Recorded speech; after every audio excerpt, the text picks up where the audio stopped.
నమస్కారం ఈటీవీ 360కి స్వాగతం. ముందుగా ప్రధాన అంశాలు. దేశవ్యాప్తంగా 15 ఆగస్టు వేడుకలు. ఎర్రకోటపై త్రివర్ణ పతాకం ఎగరవేసిన ప్రధాని.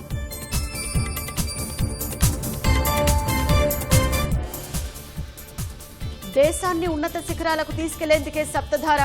భారత బ్రాండ్లు ప్రపంచమంతా విస్తరించడమే లక్ష్యమన్న ప్రధాని. ఏడాది కాలంలో 1 కోటి మంది యువకులకు ఏఐ నైపుణ్య శిక్షణ.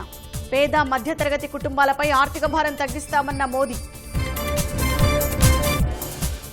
2036 ఒలింపిక్స్ కోసం టాలెంట్ హంట్ చేపడతామన్న ప్రధాని. భవిష్యత్తు క్రీడాకారులను గుర్తించేందుకు ప్రక్రియ అని ప్రకటన. వికసిత భారత స్వర్ణాంధ్ర లక్ష్య సాధనలో భాగస్వాములు కండి. నా దేశం నా బాధ్యత నినాదంతో ముందుకు సాగాలన్న సీఎం. మహిళలతో కలిసి ఆర్టీసీ బస్సులో ప్రయాణించిన చంద్రబాబు. స్త్రీశక్తి పథకం అమలు, కుటుంబ స్థితిగతులపై ఆరా. ప్రశ్నించడమే కాదు పరిష్కారాలను యువత చూపాలన్న పవన్.